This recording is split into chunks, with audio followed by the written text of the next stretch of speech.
अगर पढ़ा हुआ याद नहीं रहता तो कमी तुम्हारी बुद्धि में नहीं, तुम्हारी एकाग्रता और चरित्र में है।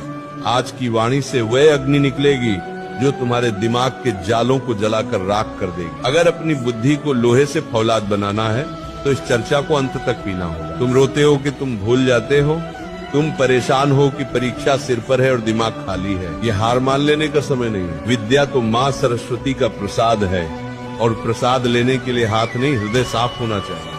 आज वृंदावन की इस पावन छाया से हम वह गुप्त रहस्य खोलेंगे जो बड़े बड़े विद्वानों ने अपनी तपस्या से पाए हैं। पढ़ा हुआ याद रखना कोई चमत्कार नहीं, ये एक साधना है। अगर तुम थक चुके हो रट्टा मार मार कर, तो आज इस फकीर की बात सुन लो।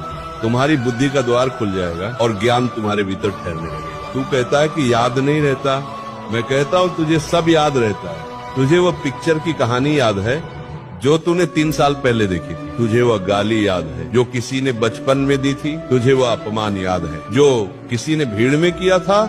फिर किताब क्यों भूल जाता है? इसका कारण है राग और द्वेष। तेरा मन वहीं ठहरता है जहाँ उसे रस मिलता है।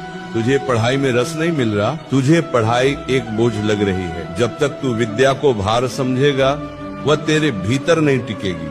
पहली शर्त सुन ले, बुद्धि को साफ कर। जैसे गंदे शीशे में सूरज की रोशनी नहीं दिखती, वैसे ही गंदे मन में सरस्वती का प्रकाश नहीं ठहरता।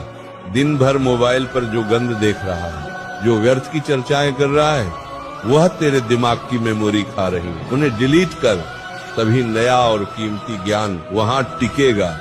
भगवान श्री कृष्ण गीता में कहा है, अभ्यास तु कौन्ते, तू एक बार पढ़कर विद्वान बनना चाहता है, नहीं बनेगा। विद्या तपस्या मांगती है, मंथन कर। जैसे दूध को मथने से मक्खन निकलता है, वैसे ही पढ़ने के बाद किताब बंद कर और आंखें मूंद कर सोच कि तूने क्या पढ़ा। उसे मन ही मन दोहरा, लिख कर देख। जो हाथ से पन्ने पर उतर जाता है वह बुद्धि में छप जाता है। तेरा हाथ तेरी बुद्धि का साथी होना चाहिए।